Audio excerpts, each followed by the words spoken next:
안녕하세요. 저는 가슴 깊이 하늘 품고 살았던 여자입니다. 제게 일어났던 일들은 너무도 끔찍하고 참담해서 말로 하는 것은 많이 힘들었는데 글을 써서 풀어보면 마음이 좀 나아지지 않을까 싶어 용기를 냈습니다. 떨리는 손으로 천천히 정직하게 이 사연을 써내려가 볼게요. 끝까지 제 이야기에 귀 기울여 주시길 바랍니다. 그럼 조심스레 시작해 보겠습니다. 저는 80년대 중반 남편과 결혼했습니다. 두 사람 모두 조금은 늦은 나이에 만나 가정을 꾸렸기에 신혼의 단꿈에 빠지기도 전에 아이부터 갖자며 서둘렀죠.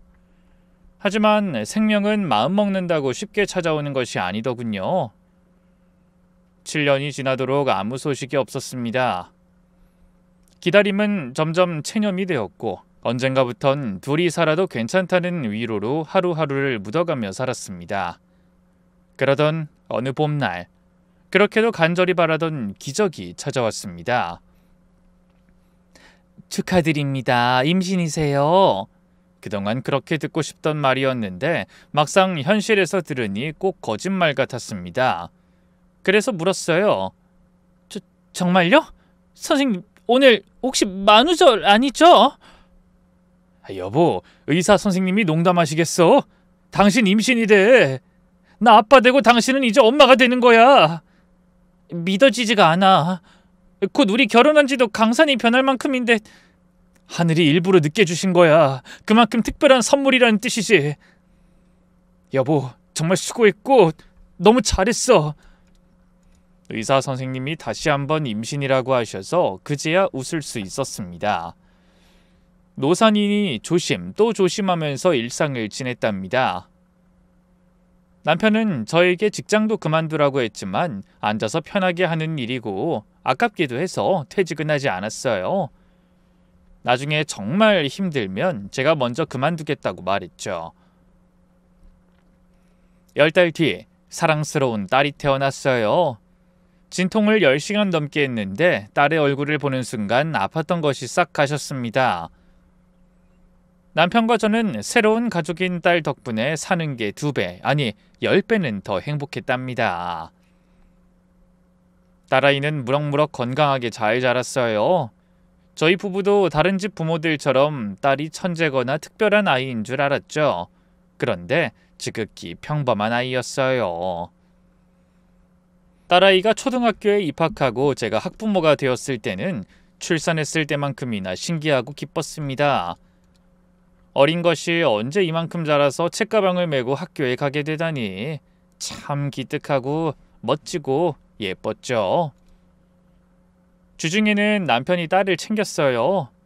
딸이 아침 일찍 학교에 가고 수업이 끝나면 곧바로 학원으로 향했는데 하루에 2-3군데씩 도는 날도 있어서 집에 도착하면 보통 오후 4시에서 5시 사이쯤이었죠. 그 시간이 되면 남편이 어김없이 학원 앞에 차를 대고 기다렸다가 딸을 데리고 집으로 돌아왔습니다. 남편은 그 무렵 개인 사업을 하고 있었어요. 자영업 특성상 시간에 비교적 여유가 있었고 저는 사무직으로 풀타임으로 일하고 있었기 때문에 아이의 하원과 돌봄은 남편의 몫이었죠. 아이가 유치원 다닐 때부터 그렇게 자연스럽게 역할이 나뉘었고 그이도 불평 없이 묵묵히 감당해줬습니다. 하지만 딸아이는 학원을 다니는 걸 정말 싫어했어요. 어느 날 저녁밥도 다 먹지 않고 입을 삐쭉 내밀더니 툭 던지듯 말했죠. 엄마, 나 학원 가기 싫어. 그냥 학교 끝나고 집에 오면 안 돼? 그럼 집에 혼자 있어야 하잖아. 미선이 너 아직 혼자 있기는 이르지 않아? 엄마 아빠가 걱정돼서 안 돼. 나도 이제 혼자 다닐 수 있는 나이야. 내 친구들도 다 혼자 집에 가. 그건 알지. 근데 엄만 네가 위험할까봐 마음이 놓이질 않아. 학원이 재미없는 것도 아니고 그냥 피곤하고 싫어. 엄마, 나 학원 좀 쉬면 안 돼?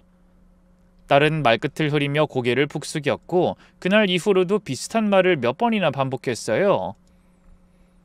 하루는 학원 앞에서 울면서 전화를 하기도 했고 또 하루는 다녀와서 문을 꽝 닫고 방에 들어가더니 한참을 나오지 않기도 했죠.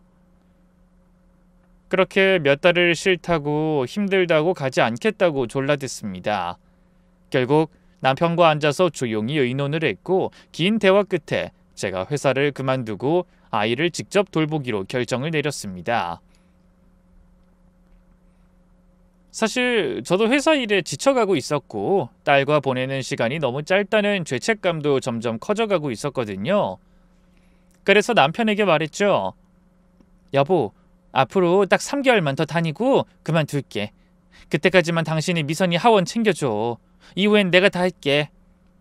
그래, 잘 생각했어. 사실 나도 그 말 기다리고 있었어. 아이는 원래 엄마 손을 타면서 커야 잘 크는 법이야. 당신 결정 참 잘했어. 딸에게도 조금만 참으면 제가 집에 있을 테니 학원을 석 달만 다니라고 일러줬죠. 이후부터는 제가 공부도 봐주고 간식도 만들어주고 집에서든 놀이터든 같이 나가서 놀겠다고 했더니 딸아이가 깡충깡충 뛰면서 좋아했답니다. 2달하고 보름이 지난 뒤 인수인계를 하고 회사를 정리하고 있었는데 어느 날 남편에게서 전화가 왔어요. 본의 아니게 거래처 사람과 점심을 먹다가 술이 좀 들어갔다는 거예요. 낮술을 마셔서 딸을 데리러 가지 못하겠다고 하더군요. 여보, 내가 좀 취했어. 술 마셔서 운전을 못할 것 같아. 낮술 마셨어? 아, 잘하는 짓이다. 이 시국에 누가 낮에 술을 마셔? 미선인 그냥 걸어오라고 할까? 당신이 학원 앞으로 가서 데리고 와. 학원에서 집에 오는 길 중간에 골목도 많고 좀 으슥하잖아. 당신이 나가는 게 좋겠어. 알았어. 지금 막 집에 도착했으니까 세수만 하고 바로 나갈게. 이따가 보고해. 평소에 술이라면 한 잔도 잘 안 마시던 남편이었는데 그날따라 거래처 접대랍시고 낮술을 했고 차를 몰고 갈 수 없는 상태가 되어버렸죠. 결국 아이를 데리러 직접 걸어가라고 했는데 30분쯤 지나자 남편에게서 다시 전화가 걸려왔는데 목소리가 잔뜩 당황하고 들떠 있었습니다. 여보, 깜빡 잠이 들었어. 술 기운에 그만 소파에 앉았다가 나도 모르게 잤다고? 지금 4시 한참 넘었잖아. 미선인? 집에 왔어 안 왔어? 아직 안 왔는데 학원 앞에서 당신 기다리는 거 아니야? 지난번에 내가 좀 늦게 갔더니 자기가 그냥 혼자 집에 왔었어. 미선인 기다리는 걸 싫어해서 아마 오늘도 그냥 걸어왔을 거야. 근데 안 왔다며? 빨리 나가봐. 나가서 미선이 찾아봐. 학원 쪽으로 걸어가 보면 만나겠지. 어서 나가. 알았어 여보. 금방 나갈게. 내가 다시 전화할게. 그때는 핸드폰이 지금처럼 아이들 손에 자연스럽게 들리던 시절이 아니었어요. 초등학생이 휴대폰을 들고 다니는 일은 아예 없던 때였죠. 그래서 연락도 위치 공유도 안 되는 상황이었습니다. 믿을 수 있는 건 눈과 발뿐이라 남편이 직접 나가서 찾아야 했습니다. 전 금방 전화가 올 줄 알고 마음을 졸이며 기다렸는데 남편은 그 후로도 한참 동안 연락이 없었어요. 휴대폰을 붙잡고 조마조마하게 시계를 보며 기다리는데 분침은 너무도 느리게 움직였고 가슴은 점점 더 철렁 내려앉았답니다. 이윽고 남편에게서 전화가 걸려왔어요. 목소리는 떨리고 숨소린 거칠었습니다. 여보, 우리 미선이가 없어진 것 같아. 어떻게 여보? 나 이제 어떻게 해야 해? 잘 찾아봤어? 학원 가는 길을 다 돌아본 거야? 지금도 술 깨지도 않고 엉뚱한 길 걷고 있는 거 아니야? 아니야, 술은 진작 다 깼어. 나 정신 말짱해. 학원에 갔더니 미선이가 1시간 전에 나갔다잖아. 근데 길에도 없고 아무데도 안 보여. 친구 엄마들한테 연락 돌려봤는데 어디 놀러 간 데도 없다더라. 진짜 미쳐버리겠네. 당신 당장 112에 신고해. 그리고 거기서 움직이지 말고 기다려. 나 지금 바로 나갈게. 여보, 제발 빨리 와줘. 저는 핸드백도 제대로 들지 못한 채로 현관문을 박차고 나와 손을 흔들며 달리는 택시를 불러세웠어요. 택시 안에서는 손이 덜덜 떨리고 눈앞이 흐려져서 거리의 표지판도 제대로 보이지 않았습니다. 남편이 있는 곳에 내렸을 때 이미 경찰차가 와 있었고 경찰관 둘이 남편과 무거운 표정으로 이야기를 나누고 있었습니다. 여보! 제가 부르자 남편이 돌아봤는데 얼굴이 하얗게 질려 있었습니다. 말 그대로 핏기 하나 없이 죄인이 된 듯한 표정으로 절 바라봤어요. 여보, 아직도 못 찾은 거야? 어떡하지, 여보? 나 정말 우리 미선이 잃어버린 것 같아. 시끄러. 그런 재수없는 소리 하지 마. 아직 못 찾았을 뿐이야. 정신 차리고 빨리 찾아보자고. 그리고 저는 주머니에서 딸 사진을 꺼내어 경찰들에게 내밀며 말했어요. 경찰관님들, 이 아이예요. 초등학교 3학년이에요. 제 딸입니다. 같이 좀 찾아주세요. 제발요. 그 뒤로 남편과 저, 경찰관 2명이 함께 동네를 이잡듯이 뒤지기 시작했습니다. 놀이터 하나하나, 오락실 구석구석, 문구점, 떡볶이 가게, 그리고 학교 운동장까지 혹시라도 딸이 좋아했던 그네 근처에 있지 않을까, 좋아하던 과자를 사 먹고 있지는 않을까 하며 구석구석을 들여다봤지만 어디에도 없었어요. 부르는 소리는 점점 떨려갔고 신발 밑창은 진창처럼 무거워졌습니다. 그때는 지금처럼 골목마다 CCTV가 달려있던 시대가 아니었어요. 동네 큰 길가에 간신히 한 대 설치된 CCTV가 있어서 경찰이 확인했지만 거기에도 딸의 모습은 찍혀있지 않았습니다. 흐릿한 영상 속에는 오토바이 배달원과 등산 가방 맨 중년 남자들, 그리고 유모차를 끄는 아주머니만 보였어요. 미선이의 그림자조차 찾을 수 없었습니다. 경찰들의 수색은 일주일 넘게 이어졌어요. 딸이 사라진 그날 이후 마치 땅이 삼켜버린 듯 아무 흔적도 남기지 않은 미선이를 찾기 위해 경찰들은 근처 야산을 오르고 좁은 골목을 샅샅이 훑고 아무 집 대문이나 두드려서 저희 딸 사진을 보여주며 물었답니다. 이 아이 혹시 보신 적 있으세요? 하루에도 수십 번씩 묻고 또 물었지만 돌아오는 대답은 모두 같았어요. 못 봤어요. 미안해요. 어디에도 딸의 흔적은 없었습니다. 마치 세상에서 지워진 사람처럼요. 경찰은 처음엔 부지런히 움직이더니 2주일이 지나자 점점 속도가 느려졌고 결국엔 수색을 멈춰버렸어요. 이제는 제보를 기다려야 할 시점입니다. 경찰은 그렇게 말하고 아무 죄책감도 없는 얼굴로 돌아갔답니다. 연락이 오면 그때 다시 움직이겠다니, 말이 좋아 제보지 실상은 포기하겠다는 뜻이었어요. 하지만 저희는 포기할 수 없었어요. 하던 일은 다 중단한 상태였고 오직 미선이를 찾는 것만이 저희 부부의 전부가 되어버렸습니다. 전단지를 손수 복사하고 잘라 돌렸고 눈에 잘 띄는 큰 길엔 현수막을 직접 걸었어요. 똑바로 좀 잡아당겨. 팽팽해야지 우리 딸 얼굴이 잘 보일 거 아니야.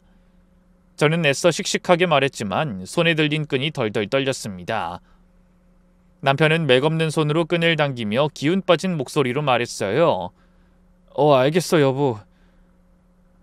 우리 미선이 잘못된 건 아니겠지? 누가 잘 돌봐주고 있는 거겠지? 그래, 분명히 무사할 거야. 내 딸은 내가 잘 아는데 겁도 없고 씩씩한 애야. 아주 강한 아이라고. 절대로 무슨 일 당하지 않았을 테니까 제발 기운 좀 내봐. 현수막을 걸고 전봇대며 버스 정류장, 슈퍼마켓 앞 유리문에 전단지를 붙이고 사람들에게 다가가 말을 걸었어요. 혹시 이 아이 보신 적 있으세요? 사라진 지 벌써 3주째예요. 제 딸이에요. 단 한 번이라도 보신 적 없으세요? 자세히 좀 봐주세요. 부탁드려요. 눈을 피하는 사람도 있었고 안타까워하며 꼭 찾으시길 바란다고 말해주는 사람도 있었지만 단 하나의 실마리조차 없었습니다. 한 달이 지나고 2달이 지나도 미선인 돌아오지 않았습니다. 시간은 야속하게 흐르고 있었고 저희 부부는 마치 60만 남은 사람처럼 영혼 없이 매일 전단지를 돌리고 다녔습니다. 밥맛도, 잠도, 웃음도 사라진 지 오래였고 유일하게 남은 건 우리 딸을 찾겠다는 집념 하나뿐이었어요. 어느새 시간이 흘러 딸이 사라진 지 꼬박 1년이 지났습니다. 저와 남편은 마치 피죽 한 그릇도 못 먹은 사람처럼 말라 비틀어진 몰골로 하루하루를 버티고 있었어요. 눈밑은 까맣게 꺼졌고 머리는 감은 지 며칠이 지났는지 알 수 없었죠. 남편은 점점 술을 입에 대기 시작했고 시간이 갈수록 매일같이 취한 얼굴로 들어오곤 했습니다. 처음엔 혼잣말로 울먹이더니 나중엔 술이 없으면 아무것도 못하는 사람처럼 변해버렸어요. 저는 그런 남편의 손에서 술병을 낚아채며 소리쳤습니다. 술 좀 그만 마셔! 맨정신으로 있기가 너무 힘들어서 그래. 조금만 마실게. 안 돼. 술은 입에도 대지 마. 현수막도 달아야 하고 전단지도 돌려야 하는데 당신한테 술 냄새가 나면 사람들이 우리를 어떻게 보겠어? 멀쩡한 모습으로 나가야 한다고. 그러자 남편이 버럭 신경질을 냈어요. 야, 좀 마시자고! 이리 내! 소주병 내놓으라고! 이가 뭘 잘했다고 큰 소리를 쳐? 내 딸 잃어버린 거 모두 다 당신 잘못이잖아. 이 술 때문에 잃어버린 거 기억 못해? 미선이 잃어버린 날 당신이 뭘 했는지 잊었어? 그래 알아. 내가 그날 낮술 마시고 소파에 퍼질러 잤느라 우리 딸을 잃어버렸다. 됐냐? 들었냐? 다 내 잘못이야. 나쁜 놈 끝까지 못나게 굴어. 당신 혼자 술이나 퍼마시고 낮잠이나 퍼질러 자. 난 우리 딸 찾으러 다시 나갈 거니까. 말다툼은 점점 더 거칠어졌고 말이 아닌 비명에 가까웠습니다. 남편은 두 손을 머리에 감싼 채 바닥에 털썩 주저앉았고 저는 숨을 거칠게 몰아쉬며 벽을 짚었어요. 이제 그만 좀 하자. 우리 백방으로 다 찾아봤잖아. 신문에도 광고 냈고 전국 고아원에도 연락 다 돌렸잖아. 기다리면 언젠가 찾을 수 있겠지. 오늘 하루는 좀 쉬자 제발. 그 말에 저는 참았던 분노가 머리끝까지 차오르며 있는 힘껏 남편의 뺨을 내리쳤습니다. 소리가 찰싹하고 울렸고 남편은 고개를 돌린 채 그대로 얼어붙었습니다. 이 열간이야. 당신 때문에 내 딸이 없어졌어. 근데 당신은 지금도 마음 편하게 술 처마시고 앉아있어? 기다리면 온다고? 가만히 앉아서? 광고만 내면 끝이야? 전단지 돌리고 발이 부르트도록 돌아다녀야 할 사람이 지금 소파에 앉아 술이나 마시겠다고? 지친다 정말. 당신이랑 매일 싸우는 것도 이렇게까지 욕먹는 것도 너무 지친다고. 닥쳐! 지친다고? 너 같은 놈은 아빠 자격도 없어. 내 딸이 지금 어디서 어떻게 누구 손이 있는지도 모르는데 그깟 욕먹는 게 힘들어? 그리고 저는 분노가 극에 달한 그 순간 결국 꺼내지 말았어야 할 말을 꺼내고 말았습니다. 너란 놈이랑은 더는 못 살겠어. 너만 보면 내 딸 잃어버린 그날이 생각나. 너무너무 미워 죽겠어. 이제 우리 그만하자. 이혼하자. 남편은 멍하니 절 보다가 끝내 고개를 돌렸습니다. 이혼하자면 누가 못할 줄 알아? 그래 좋아. 나도 당신 얼굴만 봐도 미선이 생각나서 미칠 것 같아. 우리 끝내자. 그렇게 딸을 잃고 난 지 꼭 1년 만에 저희 부부는 서로를 향한 분노와 죄책감과 절망 속에서 파국을 맞게 되었습니다. 그이는 이혼을 하고 고향으로 떠났습니다. 그 이후 저는 딸과 함께 살던 집에 홀로 남았죠. 딸이 언제 돌아올지 모른다는 생각에 절대로 이사를 가선 안 된다고 마음먹었어요. 그럴 수 없다는, 그저 기다리는 것 외엔 아무것도 할 수 없다는 현실에 어쩔 수 없이 맞서야 했죠. 혼자서 매일매일 딸을 찾는 일만 했습니다. 그러나 시간이 흐르면서 아무리 애를 써도 어느 누구도 연락이 오지 않았습니다. 마음 한켠에서 그 희망의 끈이 점점 더 얇아져가는 걸 느꼈습니다. 그러던 중 재정적 어려움이 찾아왔습니다. 돈이 바닥나고 먹고 살 길이 막막해졌죠. 하지만 내가 살아야 딸을 찾을 수 있다는 생각에 다시 한번 마음을 다잡았습니다.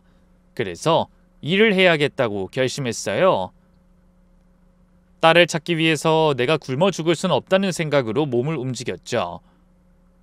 그때 집 근처 시장에서 일자리를 구할 수 있었습니다. 만두집이었고 장사는 정말 잘 되는 가게였습니다. 사장님이 저를 한번 보고는 바로 알아보셨답니다. 아줌마, 딸 찾는 아줌마 맞죠? 네? 아, 맞습니다, 사장님. 딸은 찾았슈? 아니요, 계속 찾고 있는 중입니다. 저 여기서 일해야 해요. 돈이 있어야 먹고 살 수 있고 딸 찾는 광고도 계속 낼 수 있거든요. 부탁드립니다. 사장님은 저를 보고 한참을 쳐다보셨다가 이내 고개를 끄덕이며 말씀하셨습니다. 일이 쉽지 않을 텐데 만두는 손이 좀 많이 가는 일이야. 각오를 단단히 해야 할 거야. 저한텐 힘든 일 같은 건 없습니다. 딸을 찾으려면 뭐든지 다 할 수 있어요. 그렇게 저는 시장에서 월급이 가장 많은 만두집에 취직하게 되었습니다. 매일 고기를 갈고 칼질을 하고 만두를 빚는 일은 정말 고된 일이었죠. 일하는 내내 힘든 생각도 없었어요. 그저 딸을 찾을 생각만 가득했으니까요. 그렇게 몇 달이 흘렀을까요? 어느 날 일하다가 문득 시장 골목을 지나가던 여자의 뒷모습을 봤습니다. 그 순간 제 심장이 멈추는 듯 했습니다. 그 뒷모습만으로도 딸이라는 걸 느낄 수 있었죠. 가슴이 터질 것 같았어요. 손님들에게 뒤돌아서 앞치마를 두른 채 그 애를 향해 뛰어갔습니다. 미선아! 미선아 엄마야! 미선아 거기서! 그 애를 향해 달려갔지만 가까이서 얼굴을 본 순간 전혀 다른 사람임을 깨닫게 되었습니다. 그 애는 저를 놀란 얼굴로 쳐다보며 말했죠. 아줌마 누구세요? 미선이가 아니었구나. 아줌마 무서워요. 이 손 놓아주세요. 그래 미안. 그날 이후로 저는 수십 번, 아니 수백 번이나 시장을 뛰쳐나가 딸을 찾았습니다. 매번 뒷모습만 보고 가까이 다가가면 그저 다른 여자애였답니다. 세월은 흘러 어느덧 딸을 잃어버린 지 20해가 지났습니다. 그동안 제 삶에 크고 작은 변화들이 있었지만 가장 큰 상처는 여전히 가슴 한켠에 고스란히 남아 있었습니다. 다만 한 가지 예상치 못한 행운이라면 행운일까요? 저는 그 만두가게에서 시작해 어느덧 4호점까지 문을 열게 되었답니다. 처음에는 딸을 찾기 위해 하루벌어 하루를 사는 마음으로 시작했지만 정성을 다해 빚은 만두가 입소문을 타면서 가게는 날이 갈수록 북적였죠. 그 과정에는 가슴 시린 이별도 있었어요. 저를 처음 받아주셨던 연로한 사장님이 어느 겨울날 조용히 세상을 떠나셨거든요. 가족도 없이 홀로 살아오신 분이었기에 장례를 치른 것도 유산처럼 물려받은 것도 모두 제 몫이었습니다. 사장님의 손맛을 고스란히 이어받아 장사를 하니 단골 손님들의 발길은 끊이지 않았고 어느새 돈이 쌓여 4호점까지 확장하게 됐죠. 이룰 수 없을 것만 같던 안정된 삶이라는 단어가 현실로 다가왔던 겁니다. 하지만 겉으로 풍요로워 보여도 제 마음 한구석은 늘 허전했습니다. 만두를 수백 개, 수천 개를 빚어도 그 공허함은 메워지지 않았어요. 딸이 없으니 세상이 온통 회색빛으로 보였고 매일매일을 무채색의 고통 속에서 살아가고 있었죠. 그래서 저는 늘 딸의 얼굴이 프린팅된 티셔츠를 입고 다녔습니다. 처음엔 누가 뭐라 하지 않을까 조심스러웠지만 시간이 지날수록 오히려 시장 사람들의 마음을 움직이게 되었어요. 어느 날은 이런 말을 들었답니다. 만두 사장님, 딸내미 얼굴 말이야. 너무 오래된 사진 같은데 바꿔보는 게 어때요? 요즘은 컴퓨터로 20년 뒤 모습도 만들어주더라고. 저는 빙그레 웃으며 고개를 끄덕였죠. 그거 저도 알아요. 그 어른으로 맞춘 사진은 현수막에도 쓰고 있고 실종자 사이트에도 올려놨어요. 그런데 말이에요. 이 티셔츠에 새겨진 어린 딸의 얼굴은 찾고 싶은 마음도 있지만 무엇보다 저랑 함께 있는 느낌이 들어서 입는 거예요. 마치 딸이 옆에 있는 것 같아서요.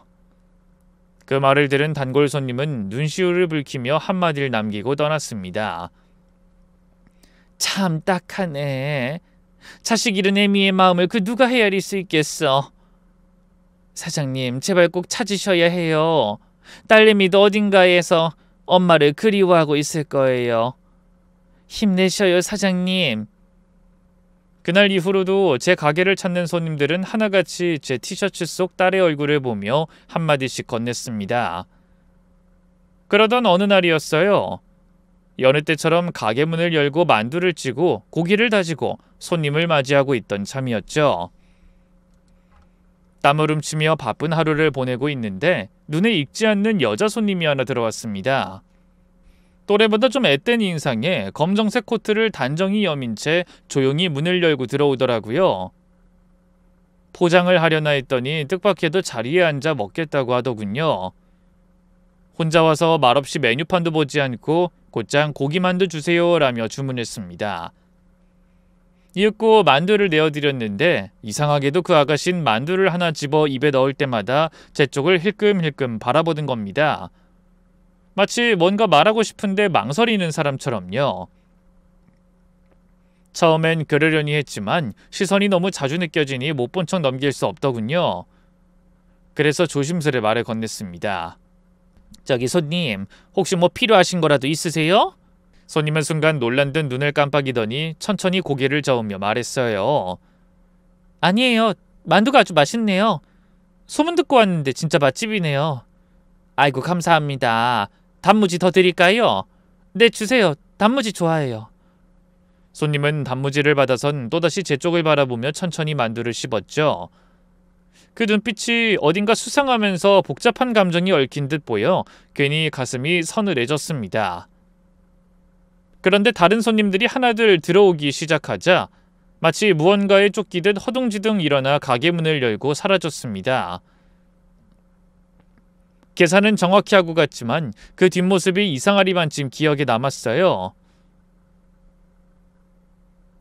뭐 그냥 스쳐가는 손님이겠지. 그렇게 생각하며 잊어버리려 했는데 며칠 뒤 그 아가씨가 다시 가게 문을 열고 들어오는 겁니다. 그 조용한 걸음과 낯익은 눈빛이 단박에 기억났죠. 손님, 지난번에 혼자 오셨던 분 맞죠? 제가 사람 얼굴은 잘 기억하거든요. 아, 그러시구나. 오늘도 만두 주세요. 그날처럼요. 먹고 갈게요. 이번엔 처음부터 훨씬 자연스러웠고 오히려 오래된 단골처럼 느껴졌습니다. 물 한 잔과 함께 만두를 내어드리며 말했죠. 자, 여기요. 김 잘 빠졌을 때 드셔야 맛있어요. 여자 손님은 만두를 하나 집어들고는 킁킁 냄새를 맡더니 감탄하듯 말했습니다. 어머, 냄새 죽인다. 그때보다 더 맛있어 보여요. 맛은 다르지 않을 거예요. 저희는 항상 똑같이 만드니까요. 이 손맛이란 게 꾸준해야 하거든요. 그러자 여자 손님이 만두를 조심스럽게 입에 넣고 천천히 씹다 또 저를 뚫어져라 쳐다봤습니다. 저기 손님 뭘 더 드릴까요? 김치만두 추가하실래요? 아니요. 이것도 양이 많아서요. 근데 너무 저를 빤히 보셔서 좀 민망하네요. 아닙니다. 제가 괜한 말을 했어요. 사람이 사람 보는 게 뭐가 이상한 일이라고 유난인지. 장사하는 사람이 별소리를 다 하네요. 미안합니다, 손님. 그러자 제 말에 이렇게 답하더군요. 사장님 본 게 아니에요. 사장님이 입고 있는 그 티셔츠 본 거예요. 어린 여자의 사진이 박힌 거요. 저는 잠시 시선을 내려다보고 입고 있던 티셔츠를 쓰다듬듯 바라보며 대답했죠. 아, 이거요? 그러셨구나. 이 아인 제 딸이에요. 예쁘죠? 여자 손님이 조심스럽게 물었습니다. 지금은 어디 계세요? 그 질문에 제 속이 확 무너져 내리는 기분이었어요.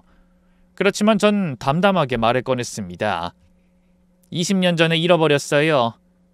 딸이 학원에 다녀오는 길에 감쪽같이 사라졌죠.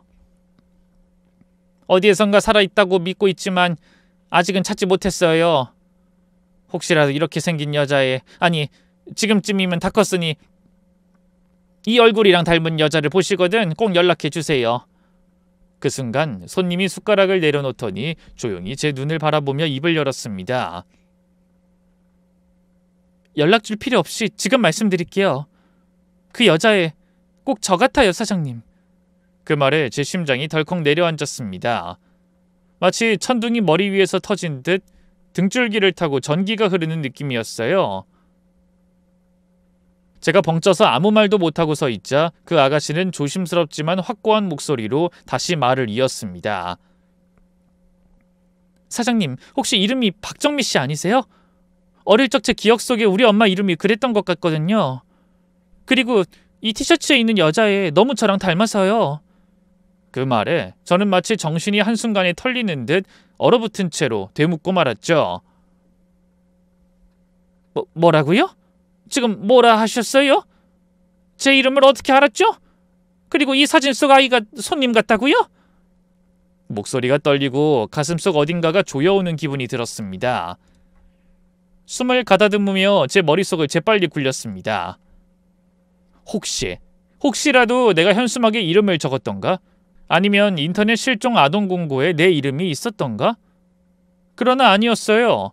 분명히 기억났습니다. 딸의 이름과 얼굴, 잃어버린 장소와 날짜만 적혀 있었고 보호자의 이름은 단 한 줄도 공개하지 않았던걸요. 저는 여자의 얼굴을 유심히 바라봤습니다. 그리고 미선이의 어린 시절 얼굴이 어렴풋이라도 떠오르기를 바랬지만 아무리 봐도 그 얼굴은 전혀 낯익지 않았습니다. 머릿속이 혼란스러워지기 시작했어요.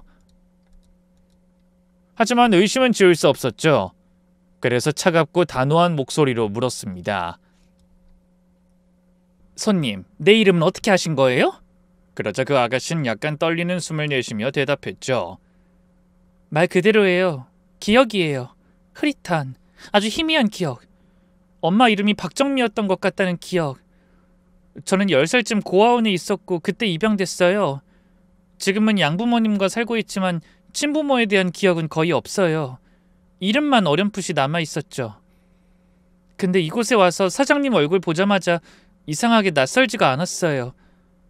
그냥 이상하게 알고 있는 사람 같았어요. 그 말을 들은 순간 제 안에서 쌓아뒀던 감정이 폭발하듯 솟구쳤습니다. 억눌렀던 분노와 아픔이 한꺼번에 터진 거죠. 장난치지 마세요.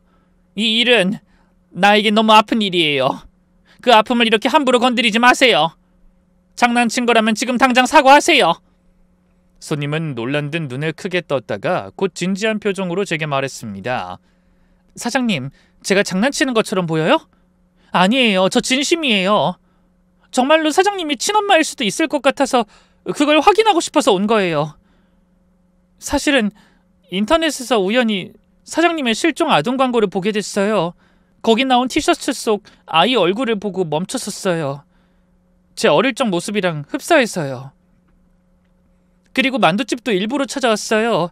만두 먹으러 온 게 아니라 제 인생에서 가장 중요한 질문을 확인하러 온 거예요.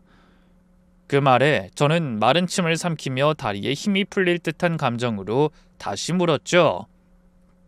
그게 정말이에요? 장난이 아니라 진심이라는 거죠? 여자 손님은 대답 대신 천천히 고개를 끄덕였습니다. 저는 떨리는 손으로 앞치마를 벗어던지고 가까이 다가갔습니다. 제 눈앞에 앉아있는 그 여자의 얼굴을 가까이서 바라봤죠. 코끝이 시큰해지고 심장이 마구 두근거렸습니다. 처음엔 몰랐지만 자세히 들여다보니 정말이지 어린 시절의 미선이 얼굴이 아주 희미하게 겹쳐 보이기 시작했습니다. 눈매 끝이 닮았고 입꼬리의 흐름이 꼭 그 아이 같았어요. 변했지만 완전히 사라지지 않은 딸의 얼굴 같았습니다. 제 심장은 터질 듯 뛰었고 입술은 떨려서 말을 잇지 못했어요. 그 순간 내가 진짜 만두집에서 일을 하고 있는 건지 아니면 오랜 세월 쌓인 그리움이 만들어낸 꿈속에 갇혀있는 건지 머릿속이 혼란스럽기만 했습니다. 김이 모락모락 피어오르는 주방 안, 만두 찜통 위에 서 있었던 내가 아닌 20해 전 그날처럼 또 한 번 운명 앞에 멈춰선 채로 말이죠. 하지만 이내 정신을 붙잡았고 떨리는 눈으로 여자의 얼굴을 다시 바라봤습니다. 처음엔 낯설기만 했던 그 얼굴이 점점 천천히 어릴 적 저의 딸 미선이의 모습과 겹쳐지기 시작했어요. 그때 확신이 마음속에서 터져나왔습니다. 미선아, 너 미선이 맞구나. 그러자 여자 손님이 고개를 갸웃하며 조용히 대답했죠. 제 이름은 아름이에요. 한아름. 과거 어떤 이름을 썼는진 기억나지 않아요. 근데 친엄마 이름은 기억이 나요. 그 말에도 저는 머리카락이 서는 기분을 느꼈습니다. 그건 어미의 감각이었던 것 같아요. 그래서 그 여자가 딸이라고 믿고 말문을 열었습니다. 기억이 안 난다고? 아무렴 어때? 아가씨가 어릴 적 부모를 잃었다고 했잖아. 그리고 날 보자마자 엄마라고 느꼈다며. 나도 그런 것 같아. 아가씨가 딸처럼 느껴져. 우리가 정말 모녀 사이일지도 몰라. 그러니 우리 이럴 게 아니라 유전자 검사 받아보자. 그럼 다 밝혀질 거야, 확실하게. 그 말을 듣고 여자 손님은 미묘한 표정을 지었습니다. 망설이는 듯 마음속에서 뭔가를 저울질하다가 갑자기 자리에서 일어나려 하더군요. 제가 잘못 생각한 것 같아요. 죄송해요. 이만 가볼게요. 미선아 가지마. 또다시 널 잃을 순 없어. 저는 거의 본능적으로 여자의 손목을 움켜잡았습니다. 다시는 잃고 싶지 않았거든요. 하지만 여자는 제 손을 뿌리치고 놀란 듯 뒤돌아선 채 주랭랑을 쳤습니다. 저는 앞치마도 벗지 못한 채 가게를 그대로 두고 여자를 따라 시장 골목을 내달렸어요. 하지만 여자 손님은 빨랐습니다. 너무도 빨랐습니다. 골목을 휘돌고 시장 입구까지 내달렸지만 여자의 그림자조차 보이지 않더군요. 허탈한 숨을 몰아쉬며 주변을 두리번거리던 그때 어디선가 익숙한 목소리가 들려왔습니다. 엄마, 조금만 기다려. 금방 병원비 마련해서 갈게. 걱정하지 마. 엄마는 꼭 내가 살릴 테니까 무조건 버텨. 또 이상한 소리 하면 나 진짜 가만 안 있을 거야? 그 목소리 분명 미선이의 것이었습니다. 귀를 의심할 수 없었어요. 그 목소리를 따라 조심스레 걸음을 옮겼습니다. 그러다 시장 한쪽 구석진 포장마차 옆에서 통화 중인 여자를 발견했습니다. 고개를 숙이고 있던 여자가 제 다급한 외침에 고개를 들었습니다. 미선아, 언제 따라오셨어요? 왜 그냥 가는 거야? 너도 나를 찾으러 온 거잖아. 왜 도망가? 여자는 한숨을 내쉬며 절 바라보다 조용히 물었습니다. 제가 정말 사장님 딸로 느껴지세요? 분명히 느꼈어. 엄마는 원래 자식을 알아보는 법이야. 피보다 먼저 느끼는 게 있어. 그러자 여자가 천천히 고개를 끄덕이며 말했습니다. 좋아요. 그럼 유전자 검사 받아볼게요. 대신 하나만 부탁드려도 될까요? 그래, 뭐든 말해봐. 뭐든 다 들어줄게. 말만 해. 그 말이 끝나기 무섭게 여자는 눈을 피하며 조심스레 입을 열었습니다. 저를 키워준 엄마가 있어요. 입양한 후 절 정말 사랑으로 키워주셨는데 지금 많이 아프세요. 병원에서 항암 치료 받고 계세요. 근데 병원비가 너무 많이 들어서요. 도와주실 수 있을까요? 그 말을 듣는 순간 머릿속이 복잡해졌습니다. 잠깐이지만 혹시 사기꾼일까 하는 의심도 스쳤어요. 하지만 제 입에선 그와 반대되는 말이 나왔습니다. 병원비? 네, 무리한 부탁인 거 알아요. 사기꾼처럼 보일 수도 있겠죠. 내키지 않으시면 안 해주셔도 돼요. 전 그냥 확인하고 싶었던 것 뿐이에요. 여자의 눈동자엔 망설임과 두려움, 그리고 무언가를 감추려는 깊은 슬픔이 담겨 있었습니다. 저는 조용히 고개를 끄덕이며 말했죠. 양어머니가 아프시다니 그럼 도와야지. 내가 도와줄게. 대신 유전자 검사만 받아줘. 결과가 뭐든 내가 널 믿고 싶으니까. 그 순간 제 심장은 한 가닥의 이성조차 불태운 상태였습니다. 그리하여 우리는 함께 유전자 검사를 받으러 향했습니다. 유전자 검사 센터에 도착했을 때 제 심장은 이미 귀 밑까지 차올라 쿵쿵거리고 있었습니다. 이게 현실일까 꿈일까 여전히 실감이 나지 않았지만 발은 분명 그 자리에서 멈추지 않았죠. 직원의 안내를 받아 미선이라 믿고 싶은 여자의 머리카락을 조심스레 뽑아냈습니다. 단 한 올도 허투루 느껴지지 않았어요. 그 머리카락 하나하나에 지난 20해가 꾹꾹 눌러 담겨 있는 듯 했습니다. 검사 결과는 빠르면 보름, 늦으면 한 달이라는 말에 제 가슴은 또다시 조여왔지만 그래도 괜찮았습니다. 기다릴 수 있었어요. 아니, 그동안 수도 없이 기다려왔잖아요. 20년을 말입니다. 검사를 맡기자마자 여자가 조심스레 입을 열었습니다. 사장님, 제가 좀 급해서 그러는데 병원비 빌려주실 수 있을까요? 잠시 멈칫했지만 바로 마음이 앞섰습니다. 이미 저는 모든 걸 내어줄 각오가 되어 있었으니까요. 고개를 끄덕이며 말했죠. 그래 줘야지. 약속했잖아. 계좌번호만 줘. 바로 입금할게. 여자는 눈을 반짝이며 감사의 말을 전했어요. 정말 감사합니다. 꼭 갚을게요. 걱정 마세요. 하지만 제 대답은 단호했죠. 걱정은커녕 마음 한구석이 오히려 따뜻해졌으니까요. 갚긴 뭘 갚아. 내 딸인데. 내가 100번 1000번을 생각해봐도 넌 분명 미선이야. 결과만 나오면 나한테 돌아와줘 꼭. 여자는 잠시 제 눈을 들여다보다 고개를 끄덕였습니다. 일단 돌아갈게요. 내일이나 모레 다시 가게 들릴게요. 어릴 적 이야기도 듣고 싶어요. 꼭 들려주세요. 그 말에 저는 눈물이 왈칵 쏟아질 뻔했습니다. 응, 당연하지. 내가 기억하는 네 모습, 미선이 너의 웃음이, 말투가, 버릇이 다 기억나. 원 없이 들려줄게. 꼭 와야 해, 꼭. 그렇게 여자는 다시 떠났습니다. 저도 만두가게로 돌아갔습니다. 손님들의 웃음소리와 김이 피어오르는 찜기, 만두를 빚는 반죽 소리. 근데 아무것도 제대로 보이지도 들리지도 않았어요. 심장이 저려오고 가슴이 먹먹해서 눈앞이 자꾸만 흐려졌습니다. 결국 일을 더는 할 수 없겠다 싶어 직원에게 양해를 구하고 먼저 퇴근했습니다. 그날 밤 잠을 이루지 못한 채 눈을 감았다 떴다 하며 뒤척였고 이튿날 아침이 되자마자 벌떡 일어나 핸드폰을 손에 쥐었습니다. 너무 이른 시간이라 전화하면 안 되나 싶다가도 20일 만에 만난 딸과의 통화인데 시간이 대수냐 하는 생각이 들더군요. 그래서 결국 용기를 내어 전화를 걸었습니다. 신호음이 울리다가 끊겼습니다. 이른 시간이라 받지 못하나 보다 마음을 다독이며 1시간 뒤 다시 전화를 걸었지만 또다시 무응답. 2시간 뒤 다시 한번 전화를 걸었고 그 뒤로는 통화 버튼을 누를 때마다 손끝이 떨렸습니다. 그렇게 몇 차례를 시도하고 나서 문자를 남겼습니다. 미선아, 잘 도착했니? 양어머니는 어떠시니? 우리 가게 들른다고 했었지? 꼭 연락해줘.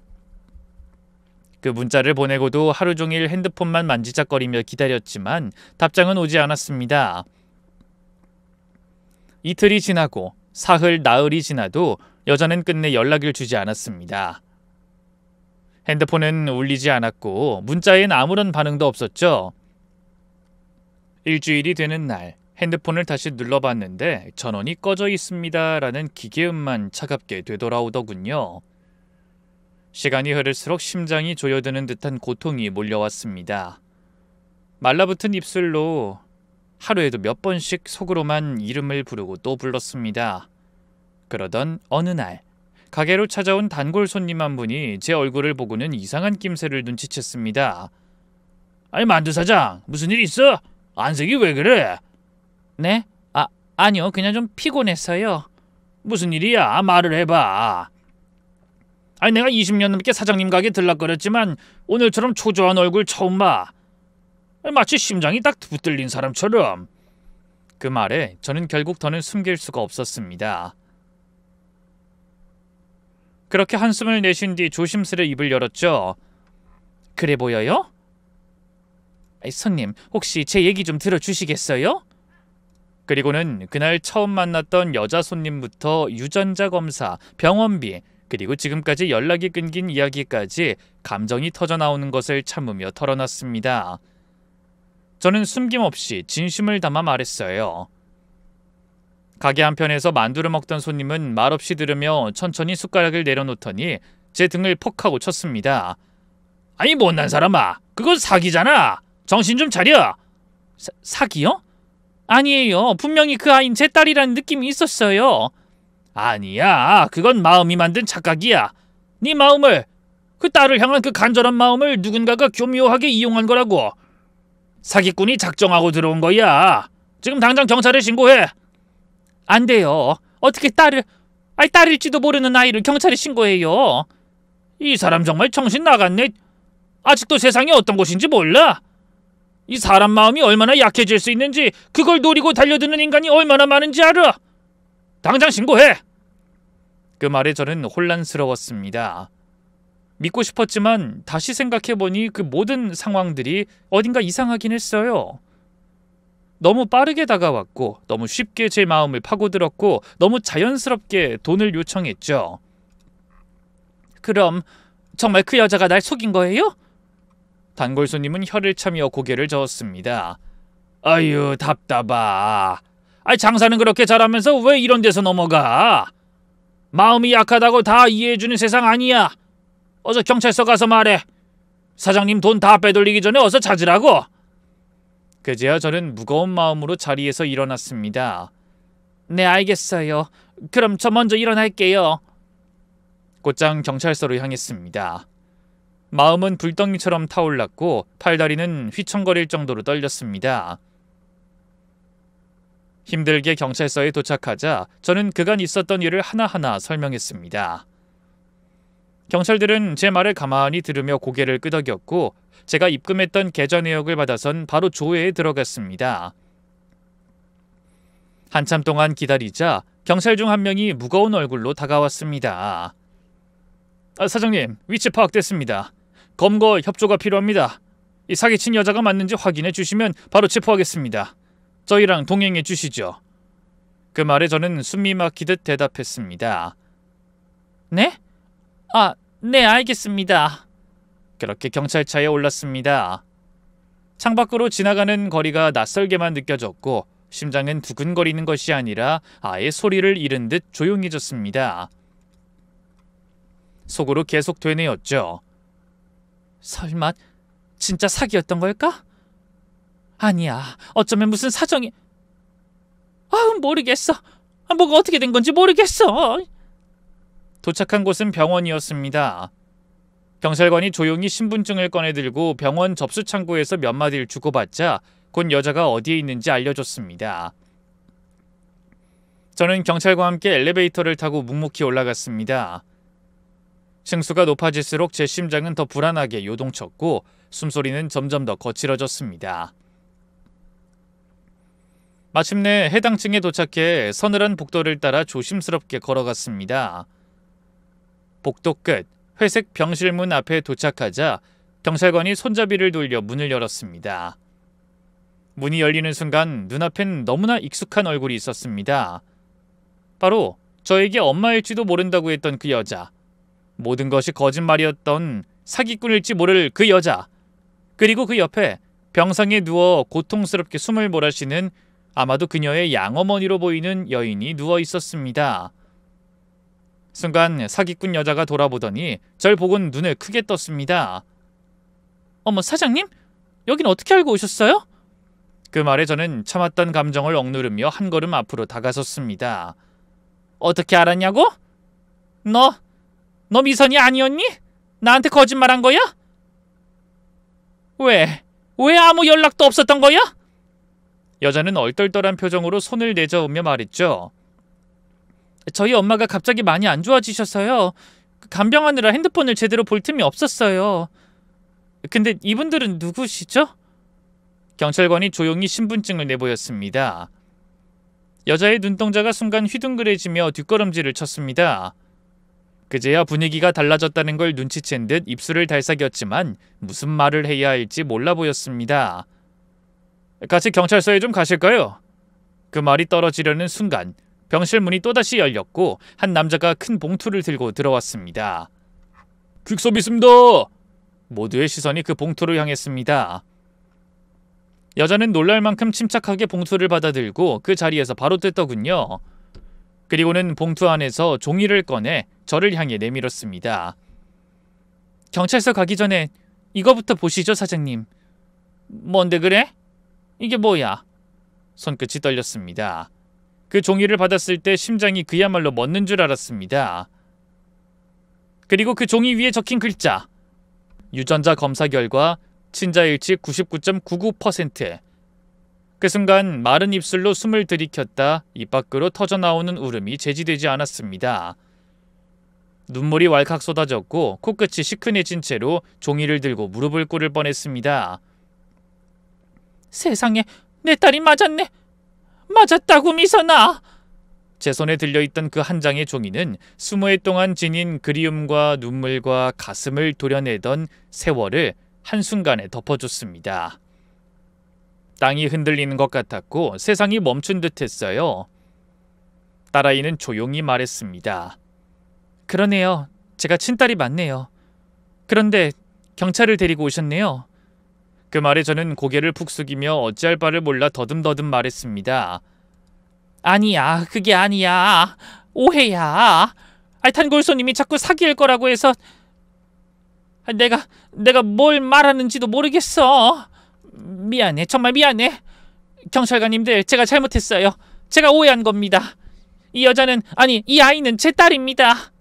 신고 취소할게요. 어서 돌아가 주세요. 경찰관들은 제 혼잣말 같은 말들을 가만히 듣더니 서로를 바라보며 짧게 고개를 끄덕였습니다. 그리고는 길게 한숨을 내쉬며 병실에서 나갔습니다. 저와 딸애는 병실 창가에 나란히 앉아 무겁고도 조심스러운 마음으로 침대에 누운 양어머니를 바라보며 조용히 대화를 나눴습니다. 미선아, 어머니가 많이 안 좋으시니? 수술도 받고 항암치료도 열심히 받으시는데 암이 아직도 남아있대요. 얼마나 더 버티실지 솔직히 저도 잘 모르겠어요. 그 병원비는 정말 감사했어요. 아니야, 그 정도는 당연히 해줘야지. 네 엄마잖니. 그리고 내가 괜한 오해를 해서 정말 미안해. 그럴 수도 있죠. 제가 갑자기 찾아갔으니까요. 오히려 사기꾼이라고 안 본 게 이상했죠. 그래도 미안하다. 이번 일도 그리고 그 오래전 널 잃어버린 그 죄도 다 내 잘못 같아. 딸아이는 고개를 숙이며 조용히 말했죠. 저 나름대로 잘 살았어요. 양부모님은 정말 따뜻하셨어요. 근데 양아버지는 재작년에 돌아가시고 이제 엄마까지 이렇게 아프시네요. 그 말을 들으니 마음이 찢어지는 것 같았습니다. 친엄마로서의 기쁨을 표현하고 싶은 순간에 그 기쁨은 이 병실의 침묵 앞에서 너무도 조심스러워졌습니다. 딸은 매일같이 병실을 지켰고 저 역시 딸아이를 만나기 위해 병원으로 발걸음을 옮겨야 했죠. 그렇게 시간이 흐르길 한 달. 결국 딸아이의 양어머니는 조용히 눈을 감으셨고 저희는 함께 장례를 치렀습니다. 딸이 울며 어깨를 들썩이던 그날 저는 무슨 말도 건네지 못했습니다. 대신 가만히 딸의 등을 쓸어내리며 이제라도 곁에 있어줄 수 있음에 감사했죠. 그리고 어느 날 딸애가 조심스럽게 제게 말했습니다. 엄마, 이제 기억이 좀 나요. 어릴 때 여기서 살았던 기억이 뜨문뜨문 떠올라요. 정말이야, 미선아? 그땐 도대체 무슨 일이 있었던 거니? 기억나는 건 없니? 고아원에 간 이유도 이전의 일들은 솔직히 하나도 기억 안 나요. 기억이 또 끊겼어요. 그래, 뭐 그럴 수도 있겠지. 만약 네가 알고 있었다면 널 더 일찍 찾을 수 있었을 거야. 아무튼 이렇게라도 돌아와줘서 정말 고맙다. 사랑한다, 내 딸. 딸은 조용히 물었습니다. 아빠는요? 저한테 아빠가 있었던 기억도 나는데 아닌가? 그 말에 잠시 머뭇거리다 조심스럽게 고개를 끄덕였어요. 그래, 네 아빠 연락해볼까 했는데 널 잃고 나서 우리가 이혼을 했거든. 그리고 나중에 들은 이야기인데 그이는 벌써 이 세상 사람이 아니래. 진실은 숨길 수 없었습니다. 여러 친척들을 통해 어렵게 알아낸 결과 전 남편은 저와 헤어진 뒤 술에 빠져 살다 2년 전에 세상을 떠났다고 하더군요. 그 소식을 딸에게 전했을 땐 딸아이도 조용히 눈을 감고 고개를 끄덕였습니다. 딸은 입양 후 사용했던 이름 한아름이라는 이름으로 살고 싶다고 말했습니다. 그래서 지금도 저는 딸애를 아름이라고 부르고 있습니다. 딸아이는 제 집으로 들어와 살게 되었고 어느새 저희 만두집에서도 함께 일하게 되었답니다. 엄마, 내가 만든 만두 좀 맛보세요. 뭐가 빠진 것 같지 않아요? 그래도 제법 맛있네. 근데 고기 양념이 좀 덜 들어간 것 같구나. 역시 갈 길이 머네요. 천천히 해도 돼. 아니, 못해도 상관없어.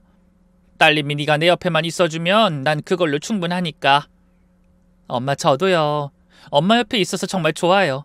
아주 많이요. 근데 이제 그 티셔츠는 그만 입으시면 안 돼요. 사진 속 아이가 저란 걸 알고 나니까 손님들이 비교하는 게 너무 창피해요. 그래? 난 그 티셔츠 볼 때마다 네가 살아있다는 걸 믿었는데. 알았다. 살아있는 너가 이렇게 내 옆에 있는데 굳이 사진에 기대지 않아도 되겠구나. 이제 진짜 새로 시작하자 우리. 엄마와 딸로. 그렇게 저희는 함께 만두를 빚으며 하루하루를 살아가고 있었는데 얼마 전 또 하나의 반가운 소식이 찾아왔어요. 시장에서 일하던 총각이 바로 제 딸과 연애를 시작했다는 겁니다. 제가 평소에도 좋아하고 아끼던 총각이었기에 이 둘이 만난다니 마음이 얼마나 흐뭇했는지 몰라요. 지금 두 사람은 결혼을 전제로 조심스럽게 예쁜 사랑을 키워가고 있답니다. 이렇게 딸을 잃었던 순간부터 시작해 20해가 지나 다시 마주하고 다시 살아가게 된 이야기를 써봤습니다. 혹시 이 이야기를 읽으시며 마음이 조금이라도 따뜻해지셨다면 저로서는 그보다 더한 기쁨이 없을 것 같습니다. 이제는 제 딸의 웃음소리가 부엌 가득 울리고 만두찜기 위로는 삶의 김이 피어오릅니다. 제 사연을 들어주셔서 감사합니다. 늘 건강하시고요. 행복이 가득하시길 바랍니다. 안녕히 계세요.